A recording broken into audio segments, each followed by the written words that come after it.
Hello everyone, welcome to the class of Health and Physical Education, Unit 4, Physical Education and Sports for the Children with Special Needs. And today's topic we are having, that is types of disorder, that is ADHD and SPD, Attention Deficit Hyperactivity Disorder and Sensory Processing Disorder. So we are going to learn related to the Attention Deficit Hyperactivity Disorder. The name itself tells us that there is a deficiency of the attention of an individual or a children or a child.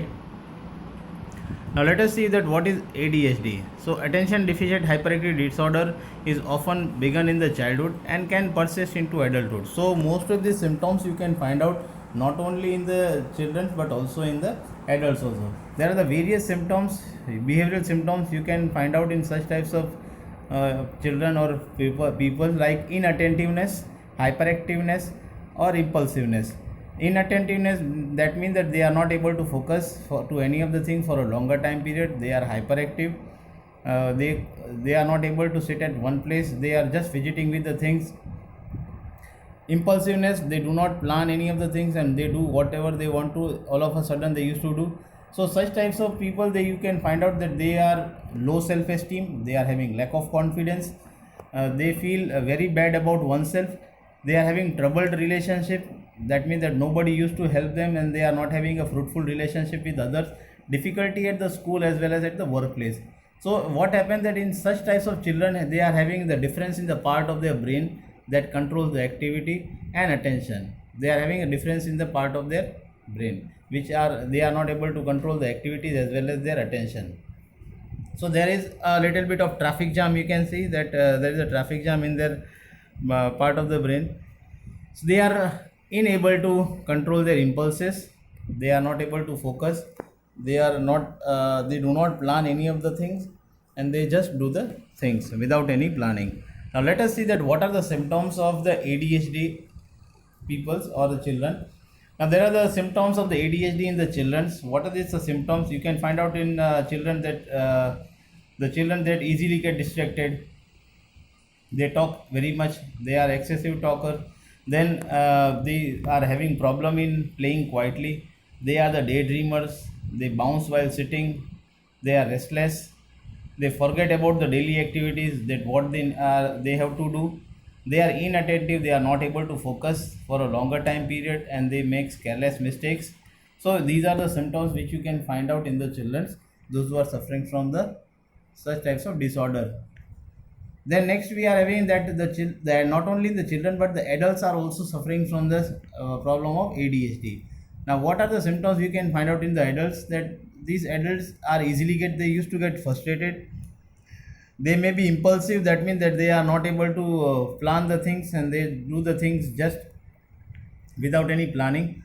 You can find out in such adults that like mood swings and they used to go in a depression, chances of going in depression. They are not able to control their anger. They are having low self-esteem. They are not able to organize the thing. So that's why they are they are unorganized. Then you can find out they are having problem in concentrating. That means that most of the problems like reading, writing, they are not able to focus for a longer time period. So these are the symptoms which you can find out in the adults. So these are the symptoms which we have learned in the children as well as in adult. Now what are the causes of ADHD? Why does ADHD arise? And the main is the genetic factor. So research study has mostly found out that it is not the things which are being inculcated into this disorder is being inculcated into a child through the society, but it is through the parents. If the parents are having a symptom of ADHD, then the chances of the child to be more, they are also going to the child is also going to have such types of symptoms of ADHD. Then brain injuries. So brain injury is also one of the causes of ADHD. If you have seen that before birth or after birth, utmost care is being taken of the child, that they do not have any types of brain injuries.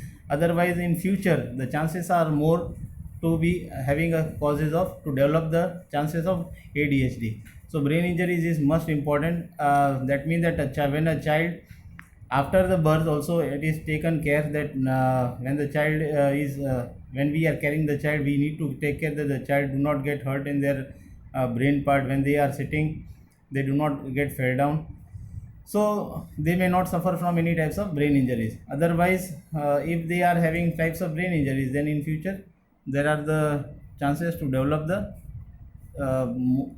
ADHD problems. Now then after the third point we are having, that is low birth weight. This is one of the important cause. Here you can find out that it has been observed that the if the child is having the low birth weight, then the chances are more to develop the ADHD in the children, because during the gestation period, the mother need to take care of her child, that they used to take proper nutrition during that time period, so that this problem of this low birth weight may not arise. And due to this low birth weight, many of these disorders are being developed. Then next point we are having, that is trauma and brain disease. Now there are the various types of brain disease you may find out, that like Alzheimer, stroke, dementia, epilepsy. So trauma during the birth and the brain disease may lead towards the ADHD. Then there is a lack of discipline in the family. You have seen that most of the family are having such types of environment, you can where there is not a fruitful type of environment, where you may find out that always there is a chaotic type of environment in the house. They are having a hostile relationship between the parents. So due to that, the child they used to observe, and the chances of this ADHD also used to arise in the child. So the research study has also found that the lack of discipline is also one of the causes of the ADHD. Then next we are having the diet. Diet plays a very important role. That if the diet is not taken in a proper amount or in a proper way, then the chances of the to develop the ADHD is more. So in a diet, it should be taken. The complete nutrition should be taken, so that the child may not suffer from this type of ADHD problem. Then we are having exposure to the toxic substance. There are the various toxic substance. Mostly you can, let us take an example that in the hostel or in the workplaces, where you can find out that the most of the female they used to work, and they are having those who are from the high society, they are having types of uh, toxic substance like smoking, like alcohol, they are drug abuse. So during the pregnancy they may cause the ADHD to the offspring also. So exposure to the toxic substance also causes the ADHD. Then we are going to learn, that is the next topic, is sensory processing disorder. Now what is mean by sensory processing disorder? As the word sensory tells us, the related to the sense, all senses, that is touch, taste, sight, smell, these all are the senses, and they are not able to process in a proper way. So we are going to learn, that is sensory processing disorder.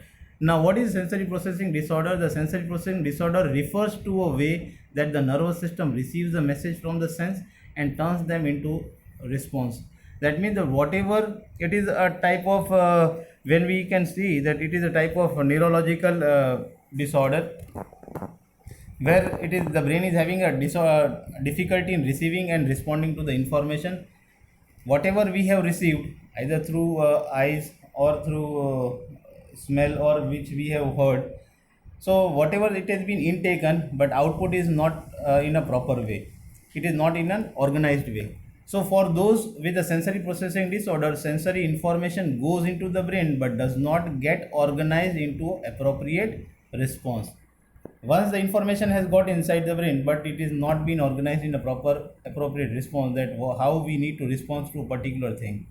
So those with the sensory processing disorder perceives and or respond to the sensory information differently than most other people. Like normal people, they used to respond well, but the person or an individual who is suffering from sensory processing disorder, they are not able to process in a proper form. They are not able to organize properly whatever the information they have received. For example, let us take an example, like we are having high swings. They are most the person those who are having sensory processing disorder. So in high swings they are having fear. because they are not able to judge. Either due to that fear, they may feel like vomiting, jumping from a tall or at an height or some height. They may are not able to judge the distance between from the top to the ground. So they are having difficulty in that. Soft touch, if we used to have a soft touch, give a soft touch, then they feel too much hard. So here you can find out that all the activities such as like reading books, riding a bicycle requires an accurate processing of sensation. In some sort of the neurological traffic jam, you can see that prevents the certain part of the brain from receiving the information required to interpret the sensory information accurately. So you can see that in sensory processing disorder, the person may scream when touched or may vomit or dive under the table after hearing the sound of the leaf blower outside the window. In some of the cases, the person with the sensory processing disorder may remain unresponsive to anything around him. So you can find out that there are the various types of symptoms you may find out in the sensory processing disorder. Now let us see that what are the causes of sensory processing disorder. There are the various causes. In that, the first one, it is genetic cause. Again, it has been inherited.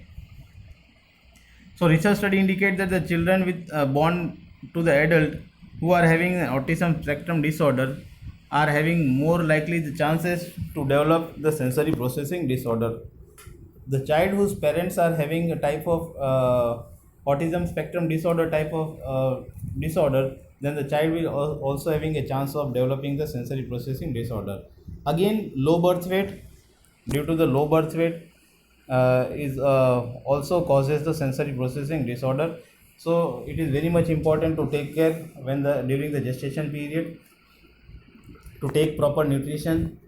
The mother should take proper nutrition so that the child may be nourished properly. Then the third point we are having, that is environmental factor. Now you can find out the environmental factor that the children who are being adopted often experience a sensory processing disorder due to some restriction. Might be their family environment is such that the child is being restricted too much. More and more restriction also causes the sensory processing disorder. Then physical causes. The research study has also indicated that the individual with the sensory processing disorder have abnormal brain activities when exposed to the certain stimuli. So this also causes the sensory processing disorder. So on the basis of this, you can prepare the notes. You can still you can find out the more symptoms which are being related to the ADHD and SPD. Also find out the other causes which are being related to the ADHD as well as SPD. And on the basis of this, you can prepare the notes. Thank you.